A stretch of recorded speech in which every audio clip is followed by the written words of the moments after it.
তাওহিদ হৃদয়ের straight drive দেখে মনে ধরেছে সিনিয়র সহকারী কোচ মোহাম্মদ সালাউদ্দিনের।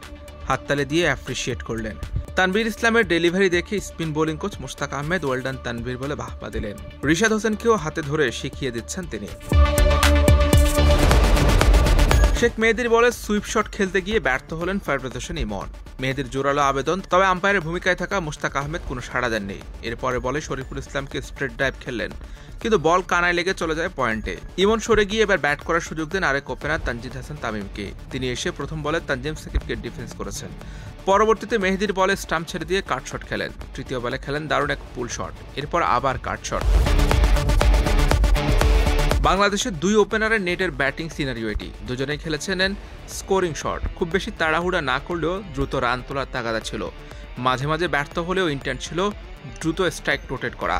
আর পাওয়ার প্লেতে দ্রুত রান তুলতে না পারলে ক্যাপ্টেন লিটন কুমার দাসের কথা অনুযায়ী বিশ্বের যে কোনো দলকে হারানো সম্ভব হবে না। দুই টাইগার ওপেনারই আরব আমিরাত সিরিজে বড় ইনিংস খেলেছেন। দুজনেরই আত্মবিশ্বাস চাঙ্গা। সেটাকেই কাজে লাগিয়ে বড় স্কোর করতে হবে পাকিস্তানের বিপক্ষে। ওয়ার্ম আপ করছিলেন ক্রিকেটাররা। কোচ সালাউদ্দিন ডাকার পর শরীফুল ইসলাম ইশারা দিয়ে বোঝালেন দোয়া হবে। ক্রিকেটাররা যে যেখানে ছিলেন ছুটে আসেন এক জায়গায়। খানিকক্ষণ পরামর্শ শেষে সৃষ্টিকর্তার নিকট প্রার্থনা করলেন। প্রতিদিন অনুশীলন শুরুর আগে দোয়া করার নিয়মিত দৃশ্য। মাঠে ক্রীড়াদের চেষ্টার কমতি থাকে না, তবুও প্রভুর অনুগ্রহ না থাকলে সফল হওয়া সম্ভব না। তাই তো অনুশীলনের আগে প্রভুকে স্মরণ করা। দোয়া শেষে ভলিবল নিয়ে মেতে ওঠেন ক্রিকেটার কোচরা।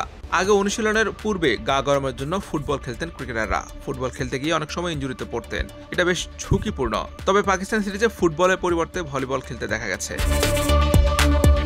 গা গরম শেষে ভাগে ভাগে আলাদা হয়ে যান সবাই। কেউ ব্যাটিং, কেউ বোলিং, কোনো গ্রুপ আবার ফিল্ডিং অনুশীলন করেন। মুশতাক আহমেদ স্পিনারদের ধার বাড়াতে ব্যস্ত হয়ে যান। হাতে ধরে রিশাদকে শেখান। সদ্য পিএসএলেও দারুণ পারফরমেন্স করেছেন রিশাদ হোসেন। এই সিরিজে বাংলাদেশ দলের এক্স ফ্যাক্টর হতে পারেন তিনি।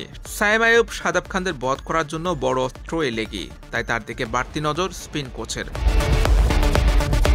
টি-20 দলের অধিনায়ক হিসেবে যাত্রাটা ভালো হয়নি লিটন কুমার দাসের। 2026 টি-20 বিশ্বকাপ পর্যন্ত নেতৃত্ব পাওয়ার পর প্রথম সিরিজে সংযুক্ত আরব আমিরাতের বিপক্ষে হেরে গেছে বাংলাদেশ দল। লিটনের সামনে নতুন চ্যালেঞ্জ। লাহোরে পাকিস্তানের বিপক্ষে শুরু হচ্ছে 3 ম্যাচের টি-20 সিরিজ।